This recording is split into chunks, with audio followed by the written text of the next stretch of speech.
सीधा शुरू करते हैं। आज के इस विश्लेषण में एक बड़ा ही अजीब लेकिन बेहद अहम टकराव सामने है। एक तरफ है इंटरनेट का वो बेतुका वायरल मीम कल्चर और दूसरी तरफ हमारा भारी भरकम संवैधानिक कानून। मतलब, किसने सोचा था कि मीम्स और इंटरनेट के चुटकुले एक दिन इतने बड़े राजनीतिक प्रतिरोध में बदल जाएंगे।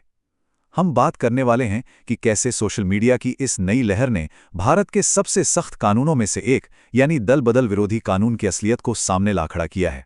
तो इस पूरी कहानी की शुरुआत होती है एक कोर्ट रूम से। 15 मई 2026 का दिन था। सुप्रीम कोर्ट में सुनवाई चल रही थी और इसी बीच भारत के मुख्य न्यायाधीश ने एक ऐसी बात कह दी जिसने जाने अनजाने में ही सही एक बहुत बड़े युवा विद्रोह की चिंगारी लगा दी। उन्होंने फर्जी डिग्री वालों का जिक्र करते हुए कहा था कि कॉकरोच की तरह कुछ युवा हैं जिन्हें रोजगार नहीं मिलता और फिर वे सिस्टम पर हमला करने लगते हैं। हालांकि बाद में यह साफ किया गया कि उनका इशारा देश के आम युवाओं की तरफ नहीं था, लेकिन तब तक तो बात बहुत आगे निकल चुकी थी। इंटरनेट की दुनिया में यह बयान आग की तरफ फैला और बेरोजगार युवाओं ने इसे सीधे सीधे अपने अपमान के तौर पर ले लिया। अब देखिए कि चीजें कितनी तेजी से बदली। 15 मई को ये टिप्पणी आती है और ठीक अगले ही दिन 16 मई को अभिजीत दिपके नाम के एक छात्र ने इस पूरे गुस्से को एक व्यंग्य में बदल दिया। उन्होंने शुरुआत की कॉकरोच जनता पार्टी यानी CJP की। शुरू में यह सिर्फ एक मजाक लग रहा था, लेकिन जरा रफ्तार देखिए।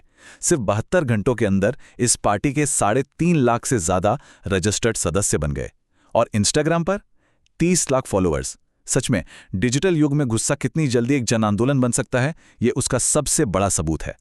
इन आंकड़ों को थोड़ा और करीब से देखते हैं। भारत की बड़ी बड़ी स्थापित राजनीतिक पार्टियों के सामने इंटरनेट पे बनी ये कुछ दिनों पुरानी व्यंग्य पार्टी कहाँ खड़ी है। जहां आम आदमी पार्टी के इंस्टाग्राम पे करीब 19 लाख फॉलोअर्स हैं, वहीं देखते ही देखते कॉकरोच जनता पार्टी 60 लाख का आंकड़ा पार कर गई, जो कि सीधे सीधे सत्ताधारी बीजेपी के 87 लाख फॉलोअर्स को टक्कर दे रहा है। ये सिर्फ एक मीम पेज के आंकड़े नहीं है, ये साफ दिखाता है कि युवाओं की हताशा को एक बहुत बड़ा और अचूक मंच मिल गया है। इसी के साथ नारा गूंजने लगा, मैं भी कॉकरोच। अब यह सिर्फ एक शब्द नहीं था, बल्कि एक पूरी राजनीतिक पहचान बन चुका था। इंटरनेट से जुड़े युवाओं ने एक कॉकरोच की तस्वीर को अपनी डीपी बना लिया, उसे एक बैज ऑफ ऑनर की तरह पहन लिया। उनका तर्क बड़ा सीधा था कि अगर सत्ता में बैठे लोग हमें कॉकरोच समझते हैं तो ठीक है, कॉकरोच तो सबसे कठिन हालात में भी जिंदा रहने के लिए जाने जाते हैं। ये व्यंग इतना मशहूर हुआ कि महुआ मोइत्रा और कीर्ति आजाद जैसे स्थापित नेताओं ने भी ऑनलाइन इसका समर्थन किया। और जहां राजनीति है वहां विपक्ष का होना भी तो जरूरी है ना। इंटरनेट ने खुद ही एक पूरा व्यंग्यात्मक पॉलिटिकल इकोसिस्टम तैयार कर दिया। कॉकरोच जनता पार्टी के जवाब में सामने आया नेशनल पैरासिटिक फ्रंट। मतलब एक तरफ CJP खुद को आलसी और बेरोजगारों की आवाज बता रही है और दूसरी तरफ पैरासिटिक फ्रंट खुद को उनका औपचारिक विपक्ष कह रहा है। ये फ्रंट कहता है कि वे एक टूटे हुए सिस्टम से जुड़े हैं, उसका खून चूसने के लिए नहीं, बल्कि उसे अंदर से बदलने के लिए। सुनने में भले ही ये सब अजीब लगे, लेकिन असल में ये आज की राजनीति पर एक बहुत ही गहरा और सटीक कटाक्ष है। लेकिन ठहरिए, बात सिर्फ मीम्स और चुटकुलों तक सीमित नहीं है। इन कॉकरोच वाले मीम्स के पीछे एक बहुत ही वास्तविक गुस्सा छिपा है। CJP ने अपना जो 5 सूत्रीय घोषणा पत्र जारी किया है, उसके बिंदु बिल्कुल गंभीर हैं। वे रिटायर्ड जजों के लिए राज्यसभा सीटों पर रोक लगाने की मांग कर रहे हैं। वे नीट परीक्षा लीक मामले में शिक्षा मंत्री का इस्तीफा मांग रहे हैं और उनका साफ कहना है कि अगर किसी भी राज्य में कोई वैध वोट काटा जाता है तो मुख्य चुनाव आयुक्त की व्यक्तिगत जवाबदेही तय होनी चाहिए। ये मांगे साफ बता रही हैं कि आज का युवा परीक्षा में होने वाली धांधली और सिस्टम की इस लापरवाही से कितना त्रस्त हो चुका है। अब इस पूरी तस्वीर को अगर हम एक अलग नजरिए से देखें तो हमारी राजनीतिक असलियत और एक आम इंसान के संघर्ष के बीच एक बहुत बड़ी खाई नजर आती है। एक तरफ वो युवा हैं जो शिक्षा, नौकरी और रोजमर्रा के सिस्टम की विफलताओं से लड़ रहे हैं और खुद को मजाक में कॉकरोच कह रहे हैं, और दूसरी तरफ सबसे ऊपर बैठे राजनेता हैं जिनके लिए ये लोकतंत्र शायद महज एक शतरंज का खेल बन के रह गया है। विधि सेंटर फॉर लीगल पॉलिसी की रिपोर्ट भी यही इशारा करती है कि कैसे राजनेता अपने राजनीतिक फायदों के लिए पूरी लोकतांत्रिक प्रक्रिया को ही एक खेल बना देते हैं। इसी शतरंज के खेल को समझने के लिए हमें भारतीय संविधान के 10वीं अनुसूची को समझना होगा। इसे 1985 में संविधान में जोड़ा गया था और हम इसे आम बोलचाल में दल बदल विरोधी कानून या एंटी डिफेक्शन लॉ कहते हैं। इसका मकसद बहुत ही सीधा और नेक था, उन नेताओं पर लगाम लगाना जो चुनाव जीतने के बाद मंत्री पद या पैसे के लालच में अपनी पार्टी बदल लेते हैं। ये कानून इसलिए बना था ताकि मतदाता और चुने गए नेता के बीच का जो पवित्र चुनावी वादा है वो सुरक्षित रह सके।